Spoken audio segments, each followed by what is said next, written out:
راجن پور میں زیر حراست نوجوان کی ہلاکت کا معاملہ، تھانے میں پھندہ لگی لاش برآمد ہونے پر ورثاء کا احتجاج، ڈی پی او کا نوٹس، انچارج سمیت پوری ٹیم معطل، ایس ایچ او مدثر حسن سمیت 5 نامعلوم پولیس اہلکاروں کے خلاف قتل کا مقدمہ درج۔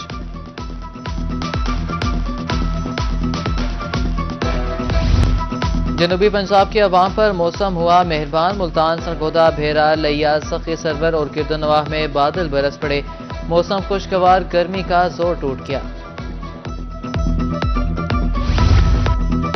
کوہ سلیمان میں بارش کے باعث ندی نالوں میں طغیانی، ندی نالے بہنے سے زمینی راستے منقطع، متعدد علاقوں کا زمینی راستہ منقطع، قبائلی عوام کو مشکلات کا سامنا۔ مہنگائی نے سفید پوش طبقے کی کمر توڑ دی، تعمیراتی مٹیریل بھی عوام کی پہنچ سے باہر، اپنی چھت کا خواب ادھورا رہ گیا۔ ملتان سمیت جنوبی پنجاب میں تعمیراتی مٹیریل کی قیمتیں 7ویں آسمان پر، سیمنٹ کی بوری 1500، 1000 اینٹ 13,500 روپے کی، ریت کی ٹرالی بھی 2000 روپے مہنگی، 5000 کی ہو گئی۔ مہنگائی کے خلاف سیمنٹ ڈیلرز کی غیر معینہ مدت کے لیے ہڑتال۔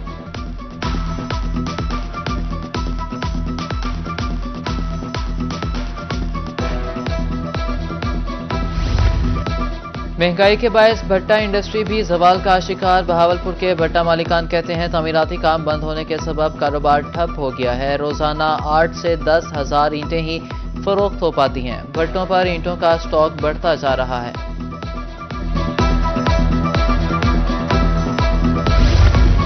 ٹیکسیز کی بھرمار، ملتان کے تاجر سراپا احتجاج، بہاڑی روڈ بند کر کے نعرے بازی، چیئرمین آل پاکستان انجمن تاجران خواجہ محمد شفیق نے قیادت کی، آئی پی پی ایس معاہدوں کے خلاف بہاولپور چیمبر آف کامرس نے بھی احتجاج کی دھمکی دے دی۔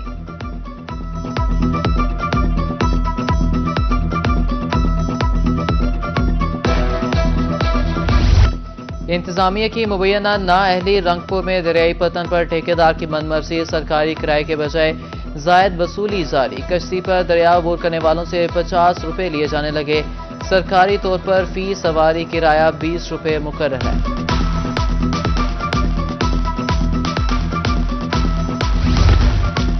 ڈپٹی کمشنر ملتان کا مدنی چوک میں کراؤن فلیئر کی سائٹ کا دورہ، روڈ کی بحالی کے لیے جاری کام کی سست روی پر اظہار برہمی، فوری طور پر مشینری طلب کر کے سیوریج لائن کی بحالی کے احکامات۔ ڈپٹی کمشنر بہاولپور ظہیر انور کا بہاول وکٹوریہ اسپتال کا دورہ، ترقیاتی کاموں کو بروقت مکمل کرنے کی ہدایت، دیہی مرکز صحت خانقاہ شریف میں طبی سہولیات کا بھی جائزہ لیا۔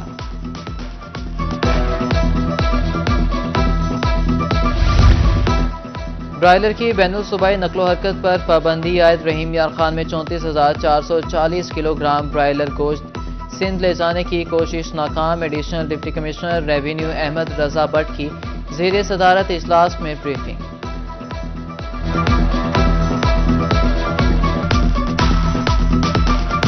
بجلی چوروں نادہندگان کے خلاف تابڑ توڑ کارروائیاں، میپکو ریجن سے ایک روز میں 127 بجلی چور دھر لیے گئے، 61,80,000 روپے جرمانہ، 10 لاکھ روپے وصول، نادہندگان سے 3 کروڑ 20 لاکھ روپے recover.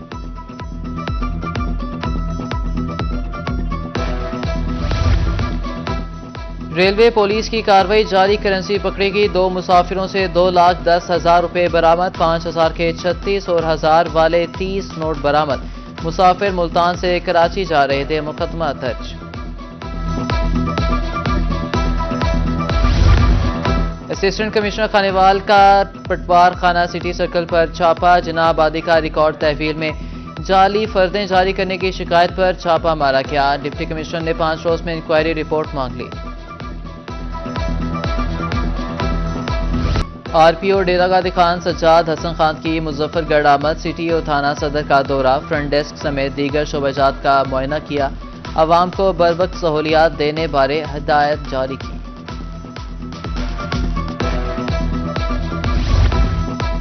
F B are Multan کے زیر اہتمام طلباء کا ٹیکسٹائل انڈسٹری کا دورہ، امپورٹ ایکسپورٹ اور ٹیکسیشن بارے آگاہی دی گئی۔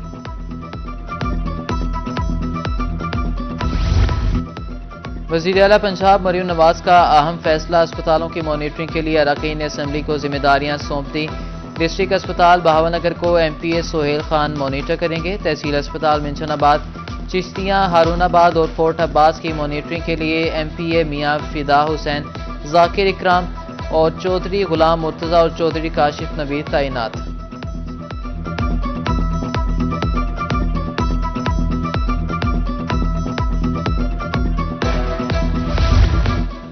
طبی سہولیات کی بہتری کے لیے مانیٹرنگ کا فیصلہ، شیخ زید اسپتال رحیم یار خان کی مانیٹرنگ کے لیے میاں امتیاز احمد تعینات، ٹی ایچ کیو صادق آباد کو چودھری محمد شفیق، ٹی ایچ کیو خانپور کو شیخ فیاض احمد اور تحصیل اسپتال لیاقت پور کو چودھری محمود احمد مانیٹر کریں گے۔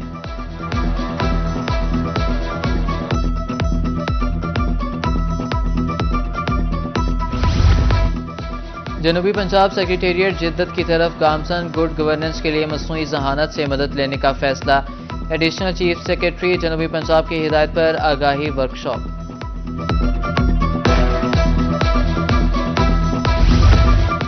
کپاس کی پیداوار میں کمی کا امکان، گزشتہ سال کی نسبت رواں سال 4,42,000 بیلز ہو سکیں گی۔ پاکستان کاٹن انجینئرز ایسوسی ایشن کے صدر چودھری ارشد نے حکومتی دعووں کا پول کھول دیا۔ کلکٹر کسٹم فیصلہ آباد اپریسمنٹ کی چیمبر آف کامرس ملتان آمد، صنعتکاروں کو درپیش مسائل سنے۔ اصدق افضل نے روہی سے گفتگو کرتے ہوئے کہا کہ ڈرائی پورٹ کے حوالے سے مسائل جلد حل ہو جائیں گے۔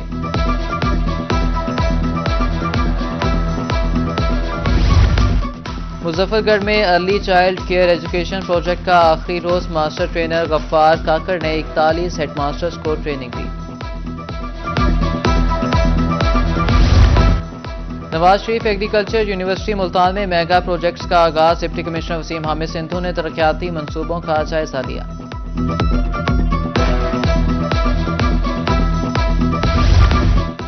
ممکنہ سیلابی صورتحال سے نمٹنے کے لیے انتظامیہ متحرک حفاظتی اقدامات کے لیے ملتان میں 14 آگاہی کیمپس قائم کر دیے گئے۔ ایڈیشنل ڈپٹی کمشنر فیضان احمد ریاض کہتے ہیں دریائی بندوں کو محفوظ بنانے کے لیے اقدامات مکمل ہیں۔ اور ملتان کے واحد ٹرانسجنڈر اسکول میں داخلوں کا آغاز، مختلف عمر کے خواجہ سراؤں کے لیے پیکج بنائے گئے، ہنرمند بنانے کے لیے پیشہ ورانہ تعلیم بھی دی جائے گی۔